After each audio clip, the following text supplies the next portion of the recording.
is die een waarna ons smag. U is die een waarna ons soek. Beter is een dag vir ons by U as 1000 elders. Here, hierdie ding en hierdie ding alleen vir ons, Here, is dat ons al die dae van ons lewe mag wandel in die teenwoordigheid van ons almagtige God, ons goeie, betroubare God, liefdevolle, genadevolle, vredevolle, vreugdevolle, verlossende God. In U hande. In Jesus naam. Amen. Genesis 35, julle kan soontoe blaai so lank.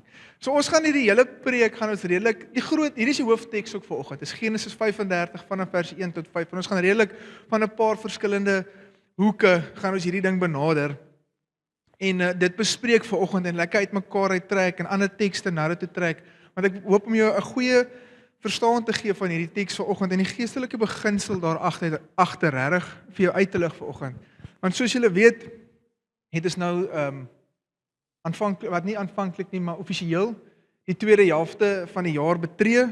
2 Julie wat nou Larissa se verjaarsdag was, donderdag.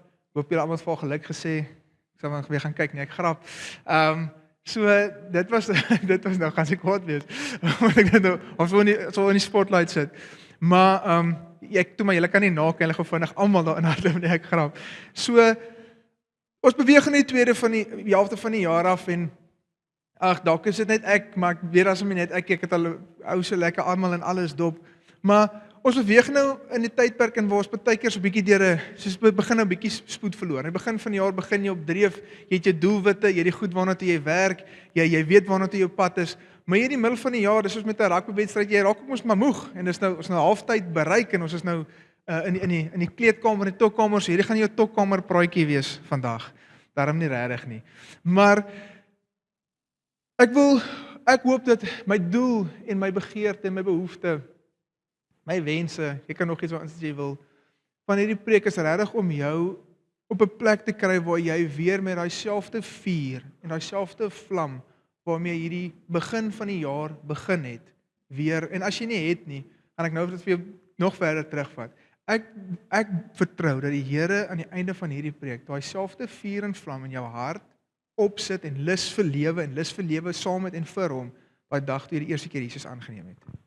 Ek weet nie of jy kan onthou nie, maar daai dag toe jy Jesus aangeneem het niks saak gemaak nie. Jy het nie ge-worry oor die dag van môre nie, jy het geen bekommernis gehad nie, dit was 'n oomblik van absolute stilte, absolute vrede, dit was 'n plek van waar jy, dit is hierdie plek waar jy werklik, soos Paulus sê, genade en vrede vir julle, waar jy 'n vrede ontdek in hom, wat jy nie geken het nie. En ek hoop om ons almal terug te bring op daai plek, dat die bekommernisse en die uitdagings van hierdie jaar sover jou nie meer sal onderkry nie, en nie meer jou lewenslus en jou die planne wat jy gemaak het 3 maande terug en nou staan jy voor daai plan en nou sies dit nou weet ek nie meer so mooi nie. Ek weet ons almal maak ons daai so ver vooruit planne, maar dat jy sal deurvoer dit wat die Here aan jou gesit het. Dat jy sal deurvoer dit wat die Here aan jou toevertrou het om te doen in hierdie seisoen. Want dis wat gebeur partykeer. Die Here gee iets aan ons en ons begin goed. Ons is op dreef. Maar soos tyd aangaan, dan raak ons moeg, ons raak laks, en ons begin en die verskonings raak makliker. En die verskonings begin al amper meer sin maak om nou minder te nie, maar ek moet rus. Rus is tog goed. En ek wil vir jou sê vanoggend, rus is goed. Rus is deur die Here ingestel. God het gerus op die 7de dag, omdat hy rus nodig gehad het? Nee, dis geestelike beginsel, dis iets wat hy in plek gesit het, ek en jy moet rus, maar hier is die gevaar wat ek wel sien, is dat rus vermom hom partykeer, of laksheid vermom hom partykeer as rus.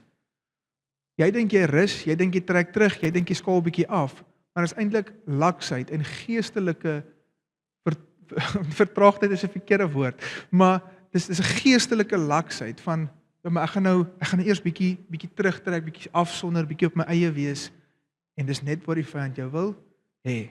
Rus is nie een kant nie. Ja, rus is in die Here. Jy gaan altyd jou rus in hom kry, maar jy kan nie jou rus van die Here afkry nie. Dan maak jy 'n foutjie. Ek het hoekom vanoggend te sien ek daar op ons sosiale media post. Ek dink die ou gaan nie moeite doen om ons preek te luister, so ek's baie rustig. Ek kan maar luister ook. Toe post 'n ou oor hoe kerk bes nie met kerk toe gaan nie. Toe wil ek nou 'n baie sterk opinie lewer daarop, maar toe gaan ek nie, want hy gaan nie beïnvloed wat hier aangaan hier binne nie. Hy gaan nie my vrede steel nie. God is my vrede, God is my vreugde. Dan gaan ek kyk, wie gaan almal nou sosiale media om te gaan kyk wat hy gepost het. So Genesis 35 vers 1 tot 5. Daarna het God vir Jakob gesê: Maak jou klaar, trek op na Bethel en woon daar. En bou daar 'n altaar vir die God wat aan jou verskyn het toe jy op die vlug was vir jou broer Esau. Toe sê Jakob aan sy huisgesin en aan almal wat by hom was: Verwyder die vreemde gode wat onder julle is en reinig julle en trek ander klere aan en laat ons klaar maak en optrek na Bethel. En ek sal daar 'n altaar bou vir die God wat my geantwoord het op die dag van my benoudheid en by my was op die weg wat ek gegaan het. Toe gee hulle aan Jakob al die vreemde gode wat in hulle besit was en die ringe aan hulle ore. En Jakob het dit begrawe onder die terpentynboom wat by Sichem is.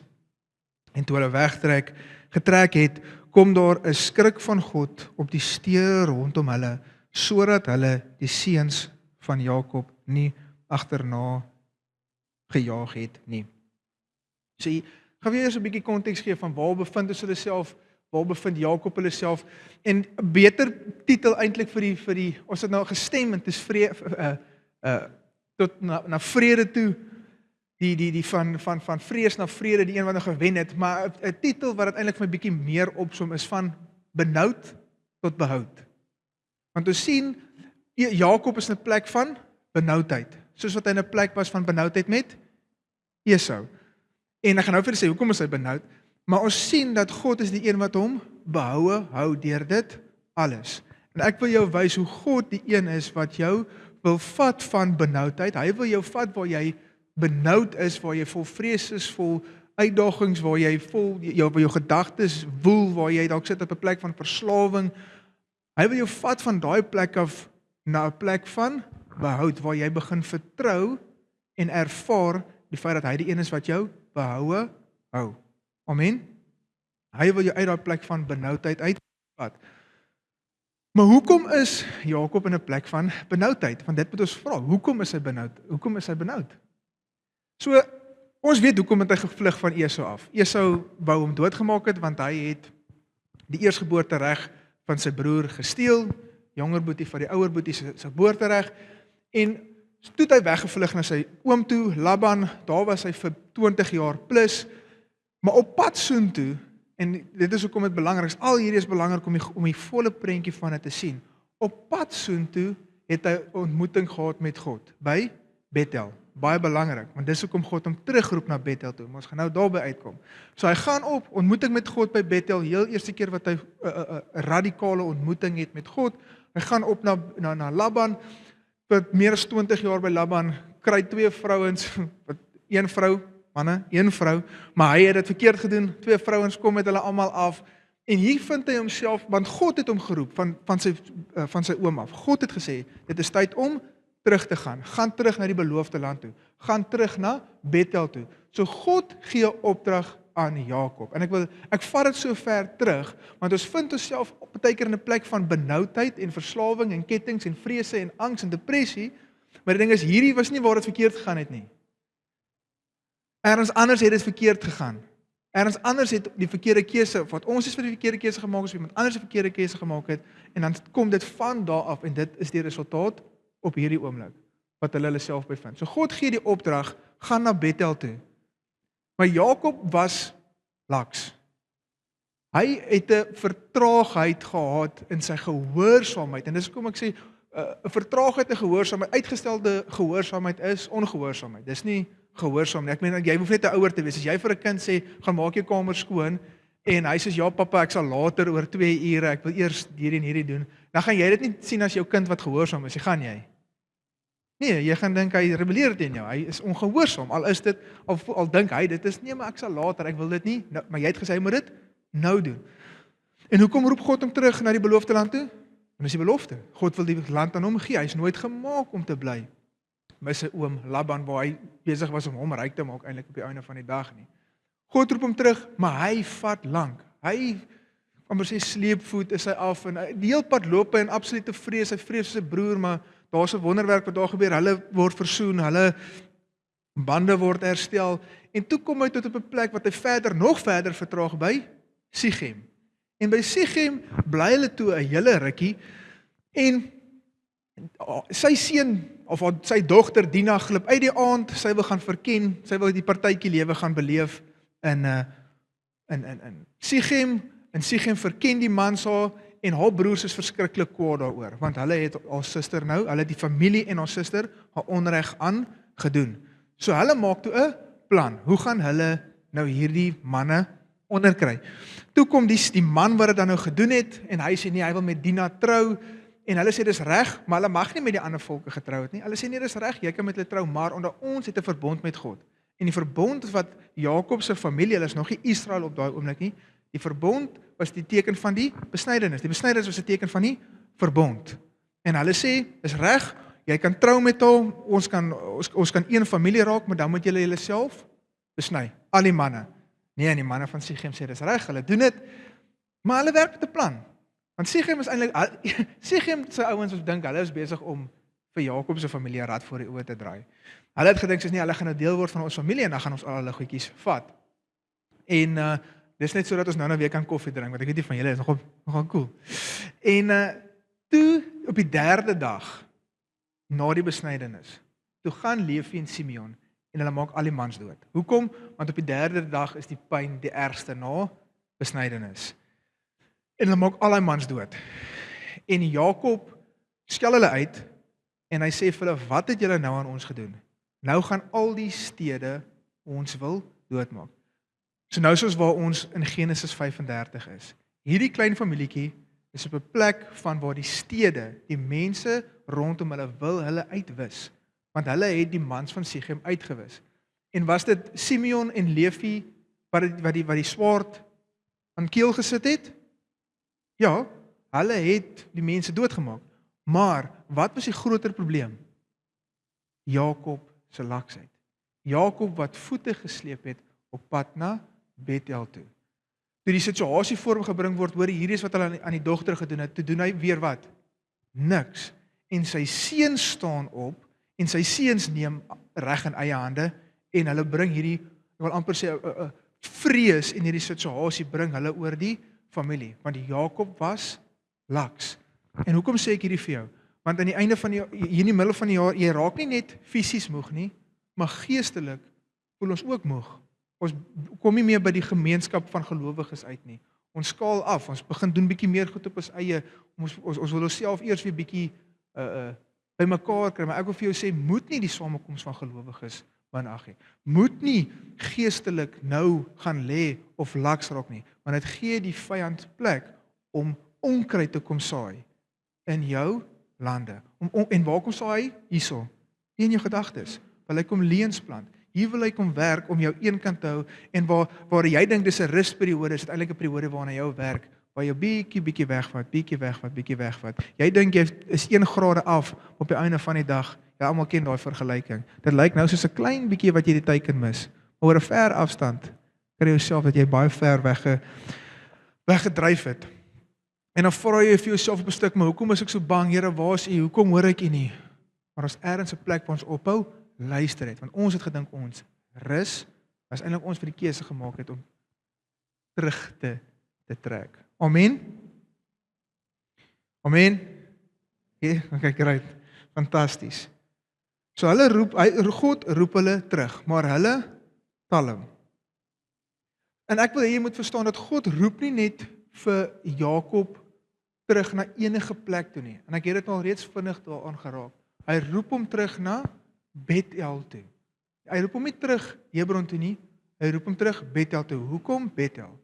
Want voor Bethel was God 'n God vir Abraham, hy was 'n God vir Isak, maar op daai oomblik was hy hulle God.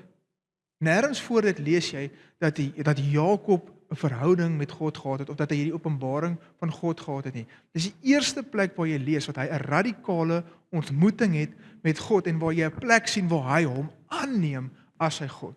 Nou is U nie meer net die God van my vaders, Abraham en Isak nie, maar U is my God.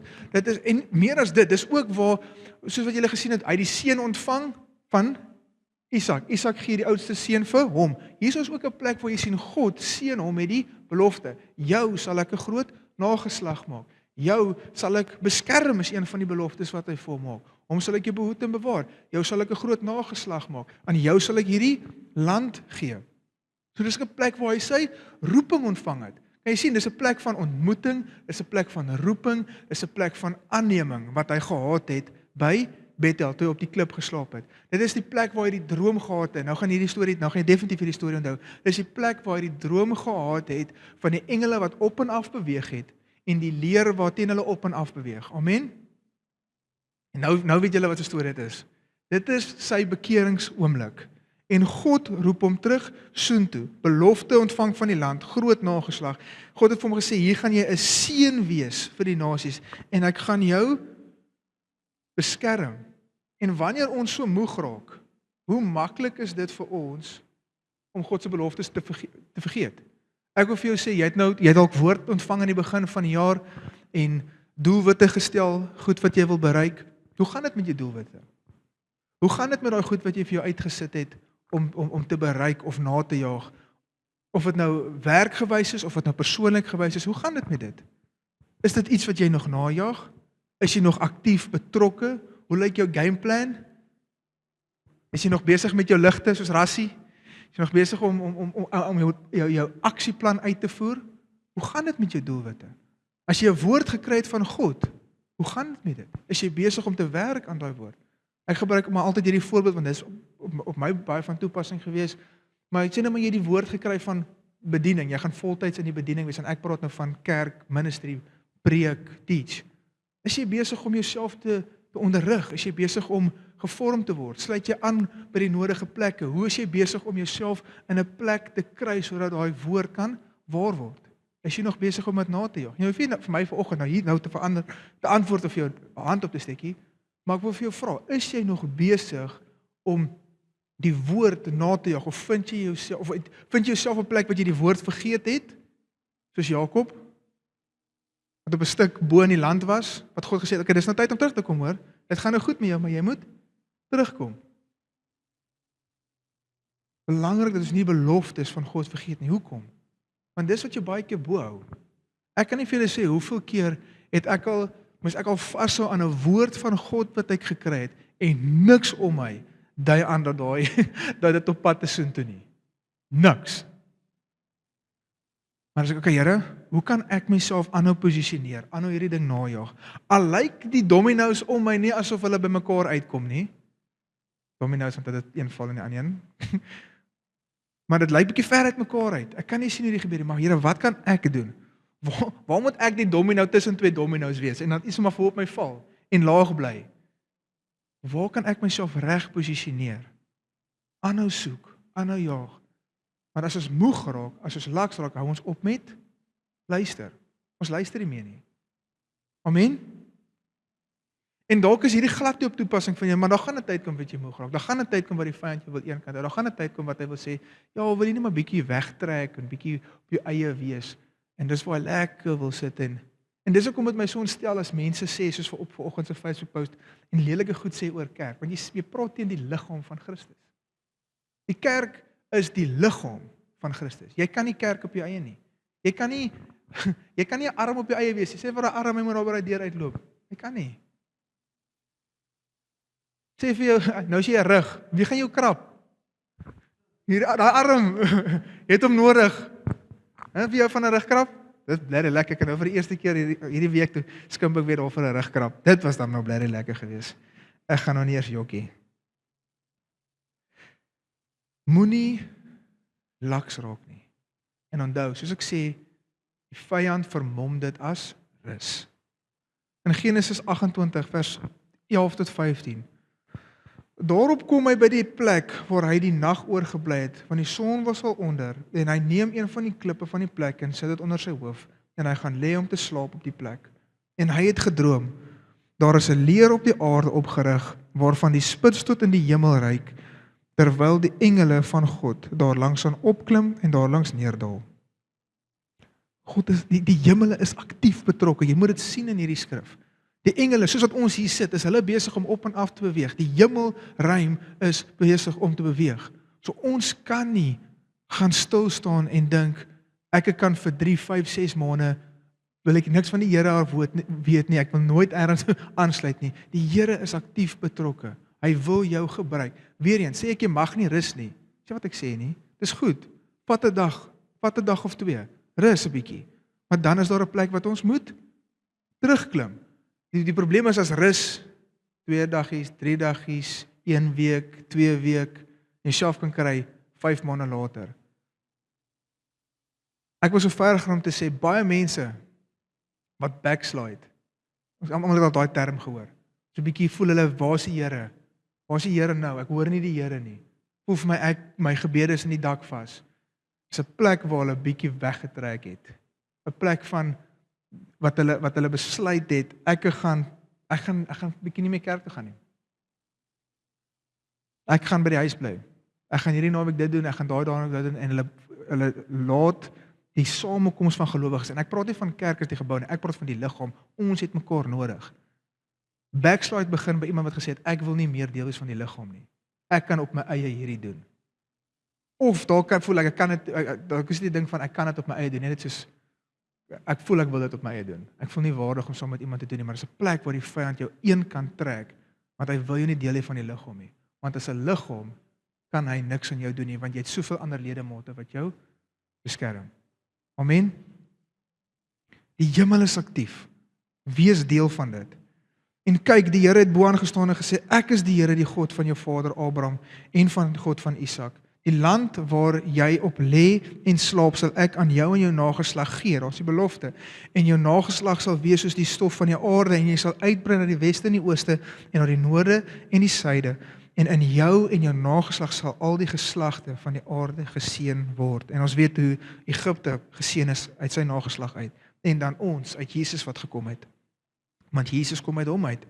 En kyk, ek is met jou en ek sal jou bewaar. Daar's die beskerming oral waar jy heen gaan. En ek sal jou terugbring in hierdie land, want ek sal jou nie verlaat nie, totdat ek gedoen het wat ek gesê het ek gaan doen nie. Wat is jou beloftes? En uit daai plek uit sien ons Jakob reageer. Okay, Here, omdat u sê u gaan al hierdie goed doen, kies ek u, sal ek u volg en sal u my terugbring. Openbaring 2 vers 4 tot 5 wil ek ook vir ons lees, want dit sluit hierby aan. Maar ek het teen jou dat jy jou eerste liefde verlaat het. Onthou dan waarvandaan jy uitgeval het en bekeer jou en doen die eerste werke. Anders kom ek gou na jou toe en sal jou kandelaar van sy plek verwyder as jy jou nie bekeer nie. Kom terug na daai plek waar intimiteit met God. Ek het hier geskryf daai binnekamer. Ons weet 'n man en 'n vrou het 'n binnekamer, plek van intimiteit. En net so is jy in 'n huwelik met God. Jy het daai plek wat jy moet terugkom, back to basics. Jesus, wat het ek gedoen aan die begin? Wat het ek gedoen aan die begin? Hoe het ek myself aangewend en myself uitgeleef? Want dis die ding, as jy Jesus aangeneem het, ek onthou Jesus, ek wil elke ou op die straat omduik. Ek gaan jou almal vertel van Jesus. Julle sal hoor, of jy nou wil of nie, ek sal vir jou sê. Daar's 'n plek van, ek wil mense vertel van hom, ek wil getuig van hom. En dis die naaste wat ek hom altyd voel, is wanneer ek besig is om te praat van hom, of oor hom, is daai met mense. En dan wanneer ek met hom praat, in my binnekamer, 'n plek van intimiteit. Kom terug na 'n plek van intimiteit met hom, na 'n plek van eerste ontmoeting, en gaan back basics toe. Dit is altyd so back to basics, maar dit werk.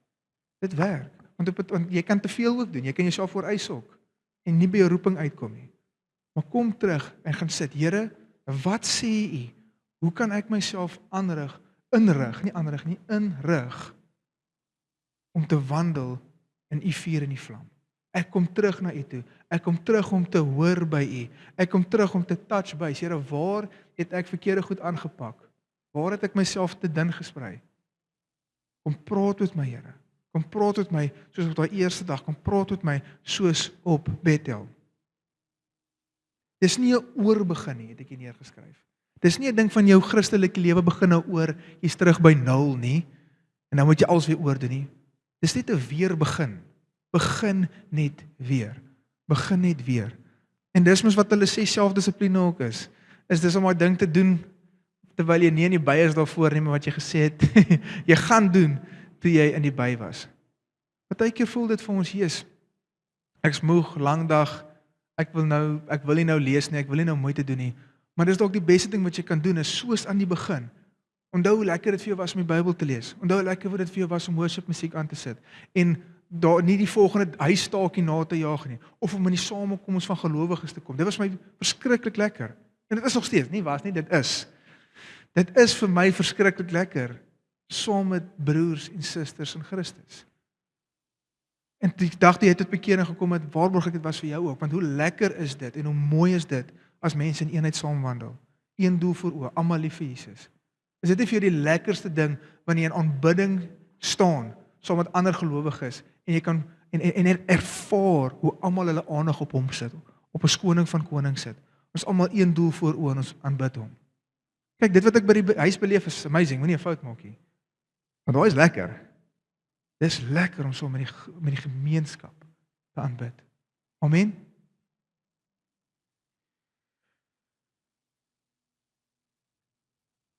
Genesis 35 vers 1 tot 2. So ons gaan weer terug so toe. Ek wil hê jy moet sien dat God nie net vir Jakob na 'n plek te roep nie. Hy roep hom na Bethel toe. Hy roep hom na die plek van eerste ontmoeting toe. Maar hy roep hom ook weg van iets. Want daai is baie belangrik. Partykeer wil ons gaan na waartoe God ons roep, maar ons wil nie weggaan van dit waarvan af hy ons roep nie. Daarna het God vir Jakob gesê, maak jou klaar, trek op na Bethel en woon daar en bou daar 'n altaar, so ontmoeting en opoffering. Dit is 'n opoffering om Jesus te volg. Dit is. Jy gaan nie om dit kom nie. Dis nie net 'n free ride nie. Ons 'n plek van lewe neergelê, ons 'n plek van offer, energie, tyd, hulpbronne, lewe neerlê vir Jesus. Jy kan nie Jesus verby daar's 'n altaar. Dit is opoffering. Weet jy wat 'n amazing ding? Ons gaan nooit meer kan gee as wat hy gegee het nie. Want hy het homself gegee. Amen. Wat aan jou verskyn het toe jy op die vlug was vir jou broer Esau. Toe sê Jakob aan sy huisgesin, en hierdie is belangrik. Toe sê Jakob aan sy huisgesin en aan almal wat by hom was, verwyder die vreemde gode wat onder julle is en reinig julle en trek ander klere aan. So saam met deel van sy laksheid, as gevolg van die feit dat hy nie die standpunt ingeneem het wat hy moes ingeneem het met sekere tye nie, het die gesin besoedel geraak, die familie. Daar was afgode, ons weet Rachel het haar pa se beeltjies gesteel wat sy op gesit het toe hy dit gesoek het. Hoe groot kan jou God ook nou wees as jy kan sit op dit? Dit is nou nie baie impressive nie. Maar hierdie beeltjies wat hierdie afgode wat hulle onder hulle gehad het. En God sê verwyder dit. Wat is jou afgode? Ek het aan die begin Johannes 15 vir ons gelees. Dis daai, wat is die dooie takke? Want as jy dink aan 'n boom, as jy hom net los en hy laat soos 'n wingerd en al sy takkies moet net bly en al sy takkies moet net groei. Hy gaan nie vrug oplewer nie. En as hy vrug oplewer, gaan dit klein en swak wees. Maar wanneer doen 'n boom goed? Wanneer doen vrugte die wingerd? Wanneer doen hy goed? Wanneer jy die dooie ongesonde takkies afknip. So vir jou voel dit, die Here is lief vir my en hy maak my seer en hy vat weg. Meanwhile is hy besig om jou op 'n plek te bring van vrugbaarheid. En dalk dit wat hy afsny wat jy nou voel as seer en hy vat net weg, is dalk iets wat jy nie in eerste plek nie dalk nie nodig het nie. Nie dalk nie, wat jy nie nodig het nie. Amen. So ons moet sien dat God roep ons van 'n plek af, maar daar is 'n plek wat hy roep ons na 'n plek toe, maar hy roep ons ook weg van 'n plek.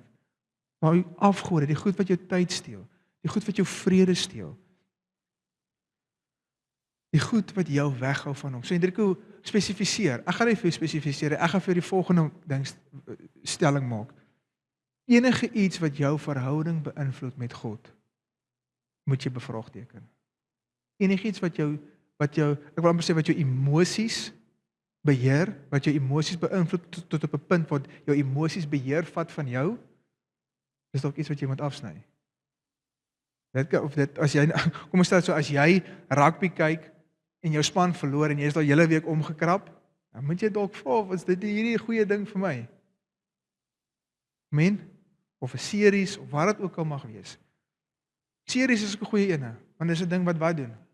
Daai tyd wat jy moontlik sou spandeer want jy's moeg, of wat jy gaan sit om te rus by God. En ek sê nie jy mag nie series kyk nie, maar binge watch is nie 'n goeie ding nie. Dit is nie goed nie. Maak as ook hoe jy daarna kyk nie. Want dit steel jou tyd. Dis tyd wat jy ook saam met God kon gaan spandeer het. Want ek kan jou nou sê, nie my 3 maar binge watch is lekker. Okay, cool. Dan binge watch jy vir 3 ure die aand. Jy raak nie aan die slaap voor die TV. Hoeveel keer het jy al opgestaan na 'n binge watch en gaan Bybel lees? En tyd spandeer saam met God. Baie selde. Amen. God roep jou ook na iets toe. Weg van laksheid, weg van besoedeling af. In 2 Samuel 11 vers 1 tot 2. Nou almal ken vir Dawid. Almal ken Dawid se groot sonde. En na verloop van die jaar teen die tyd dat die konings uittrek, stuur Dawid Joab en sy dienaars saam met hom uit en die hele Israel. En hulle het die land van die kinders van Ammon verniel en Rabba beleer terwyl Dawid in Jerusalem gebly het. En teen die aand toe Dawid van sy bed opstaan het en op die dak van die paleis wandel, sien hy van die dak af 'n vrou wat besig was om 'n bad te neem en die vrou was baie mooi van aansien. So wat was Dawid se groot fout hierso? Die feit dat hy uit bed uit opgestaan het, die feit dat hy die vrou gesien het en haar begin begeer het? Ja, dis deel van dit, maar wat is sy eerste fout? Wat is sy eerste fout? Laksheid. Hy is nie waar hy moet wees nie. Vers 1, en na die verloop van die jaar teen die tyd dat die konings uittrek, stuur Dawid Joab sy dienaar saam met Israel. Dawid moes uitgetrek het saam met Israel. Dis die tyd wat die konings saamgaan en Dawid is soos Joab, gaan jy saam? En hy vind homself op 'n plek waar hy nie moes wees nie. En die een ding lei na die ander. Kan jy sien die gevaar van wanneer, en ek weer eens, rus is goed, maar laksheid is nie goed nie. Amen.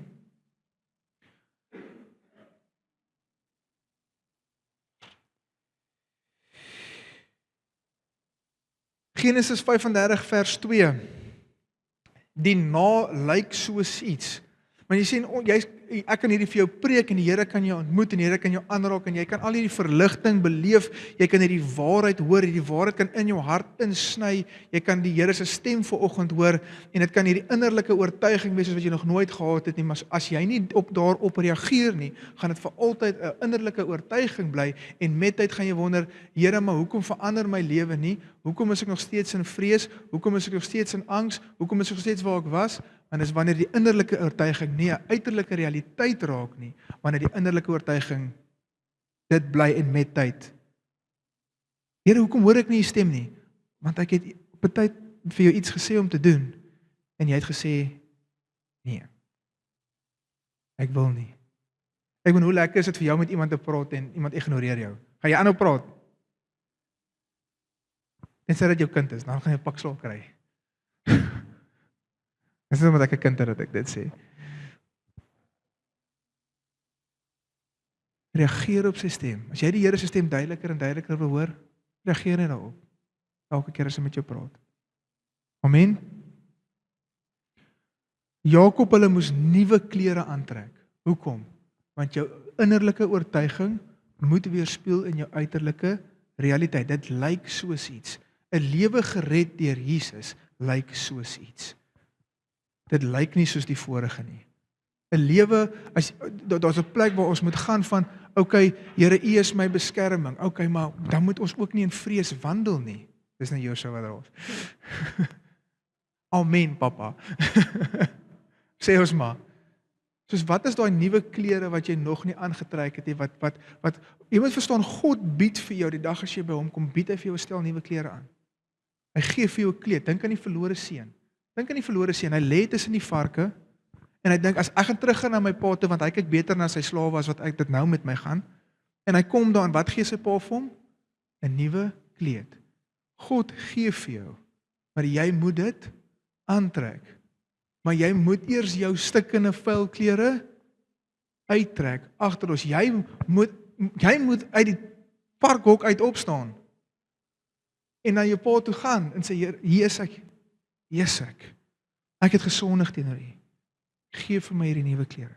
En hy gee vir hom 'n kleed, hy gee vir hom 'n ring en hy gee vir hom skoene. Want hy wil dit vir jou doen.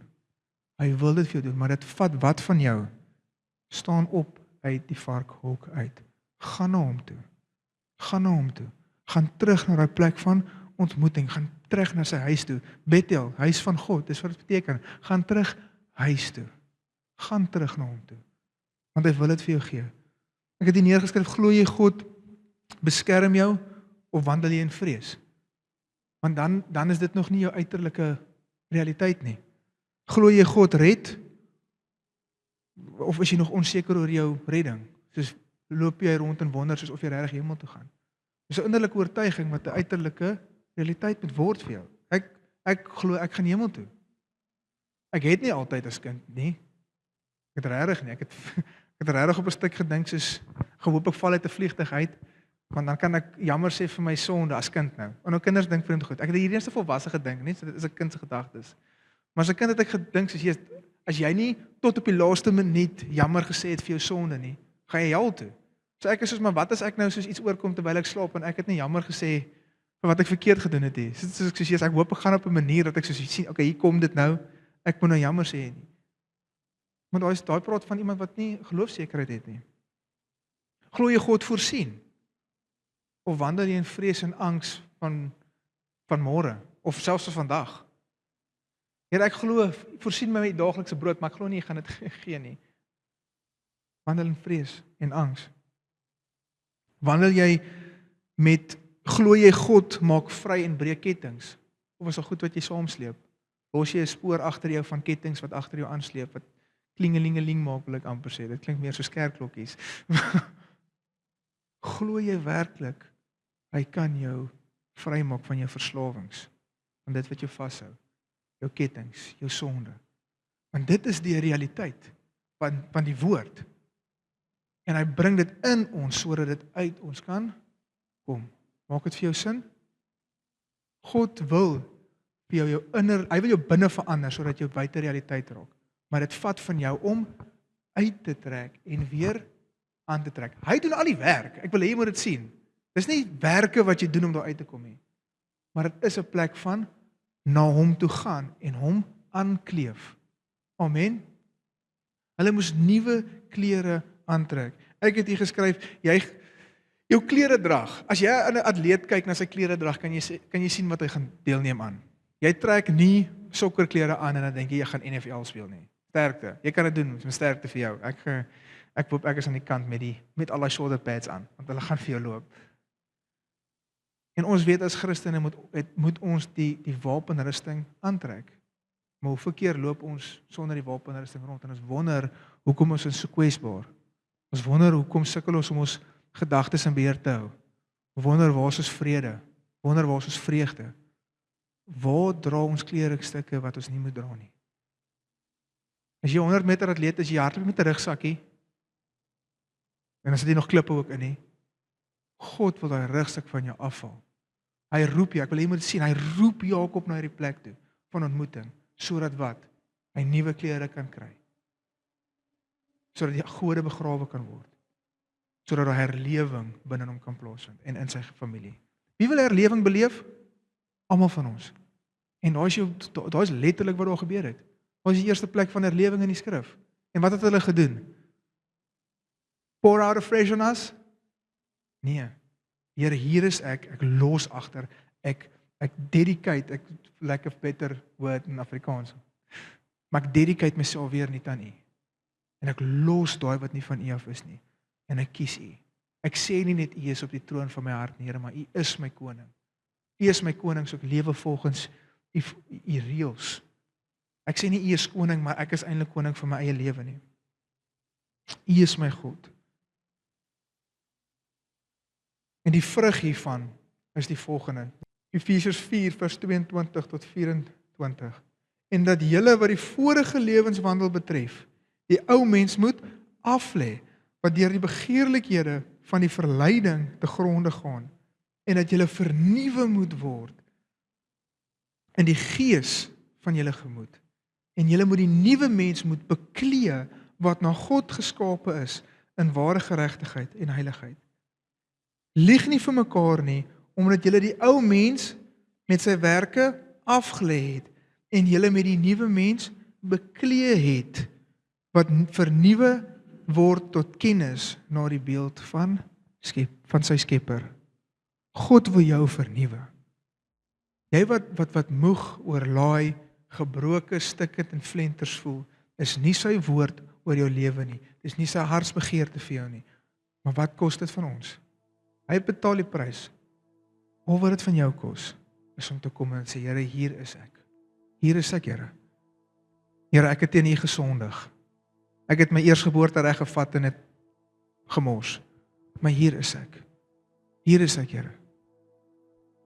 En dan wil ek jy moet sien hoe hy sy hand uitsteek na jou en sê, my kind. Ek wil jy moet dink gewoon aan 'n prentjie van die verlore seun. Toe hy oor die bult kom, het sy pa daar gestaan en sy voetjie so gewip. Dalk sy ma, nee ek joke, is grappie, is 'n grappie.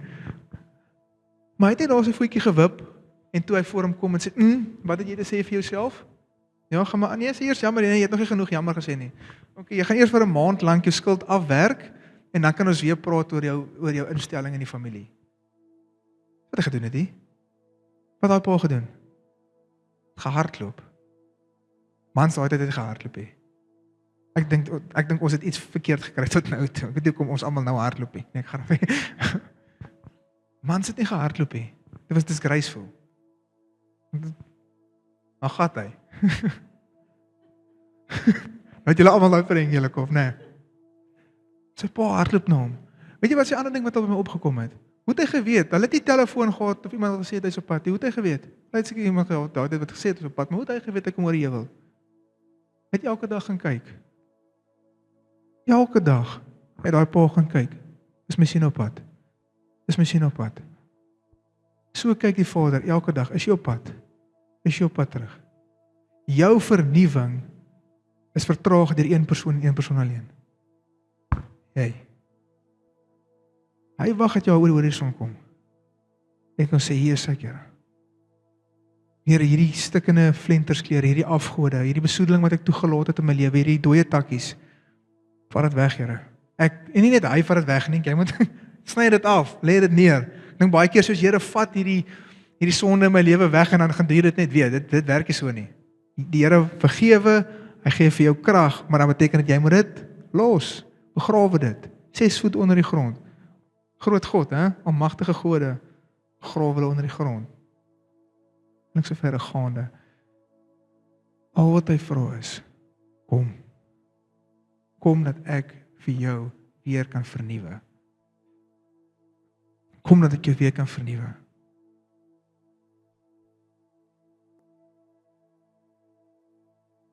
En net na Jakob hulle al hierdie goed gedoen het, sien ons waar God die belofte weer nie aan hulle, gee weer die belofte. Ons sien Josef kom hierna en ons sien hoe hy 'n nasie oprig uit 'n klein familie uit 'n plek uit van Here, hier is ek. En die Here bou hulle uit en sy beloftes raak waar. Maar dit het gekos om terug te kom na 'n plek van ontmoeting. Amen. So kom ons staan. En dan wil ek vir ons bid. In Eksodus 19 sien ons waar God by Israel bring na die berg van Sinaï toe waar die wet kry, maar hy sê vir hulle was hulle klere, hoekom? Weer 'n plek van nuwe klere, want hulle het net uitgekom as slawe. Hulle was slawe gewees. So my gebed vir oggend is dat wat dit ook al mag wees, wat 'n slawe kledingstuk of wat 'n vrees, angs, depressie, verslawing, sonde, Waar dit ook vrees van mens. Dit is van die duiwel af, vrees van mens. Want dan beheer mense jou. En hy beheer party mense, glo dit nou of nie. Vrees van mens. Kledingstuk wat hy wil hê moet afgooi. Skinder. Ek en hulle het hier naweek al gepraat. Skinder. Dis iets is waarmee jy sukkel om soos lelik te praat van ander, 'n kritieke gees. 'n Kritieke gees bou nie ander mense op nie. Bou jou ook nie op nie. Al hierdie goedjies wil hy hê ons moet neerlê. En dan wil hy vernuwing bring. So bid net die volgende agter my aan. Hy wil hê ons moet, so ons kom met hierdie slawe klere wil ek hê, moet jy vandag, wat dit ook al mag wees. Dalk is net 'n armband, dalk het jy nie meer die hele pak aan nie, maar dat jy dit sal uittrek vir oggend en sal toelaat dat die Here vernuwing sal bring in jou. En dan los jy dit hier. Ons sal die vloere mop nie nou, maar jy los dit hier in die kerk vandag. Bid net agter my aan, Here Jesus. Ek het U lief, Here. En ek het U so nodig. U is die lewe. En U is die opstanding. Here, en ek kom vanoggend om aangeraak te word deur U. Here, soos wat ek my ou klere kom neerlê, kom vernuwe my net nou.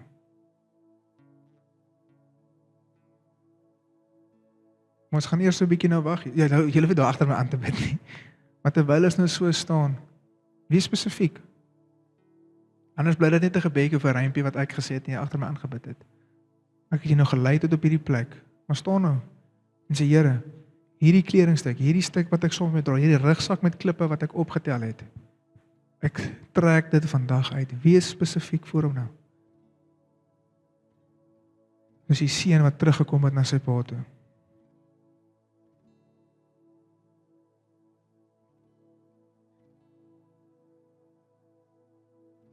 Gaan net so 'n minuut of 2 net so staan. Wees net by hom nou. Die pottebakker is hier. Hy is hier.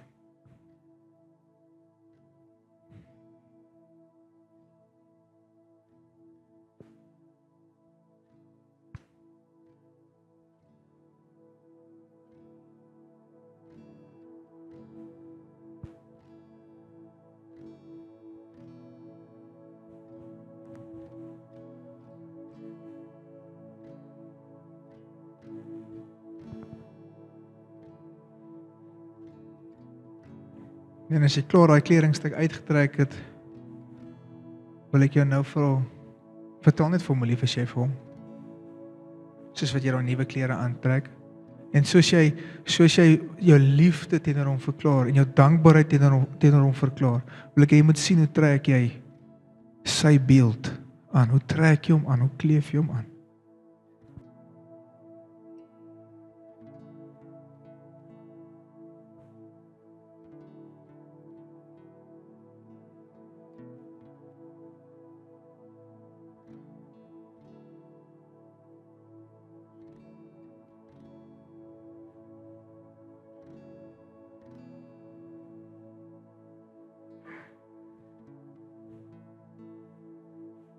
Koning van konings, naam bo elke naam, skepper en heerser van die heelal, Alfa en Omega, begin en einde, die een wat is, was en altyd sal wees. Ons loof en prys U, Here. Here, en dankie vir ons redding, Here. Here, dankie dat U die prys betaal het, dat U ons skuld afgeskryf het, Here. Maar dat U die een is wat dit betaal het. U het aan die kruis gehang, U is verskeur, U het gebloei, sodat ons liggaam heel kan wees, sodat ons heel kan wees. Here, dankie daarvoor, Here. Here, dankie vir die belofte van die Heilige Gees, wat by ons is, wat ons lei en dat ons die stem kan hoor. Here, dit is 'n belofte, U Gees is 'n belofte wat U aan ons gemaak het. Here, as jy enige iemand hier is wat sonder die belofte van die Heilige Gees hier wandel vandag oggend, Here. Here, bid ek elke persoon wat hier staan, dat hulle opnuut sal kom vul met die Gees. En dat hulle sal weet, die Gees van God rus op hulle. Die siel van die Heilige Gees is op hulle. Hulle is 'n besitting, hulle is in die huis van die Almagtige.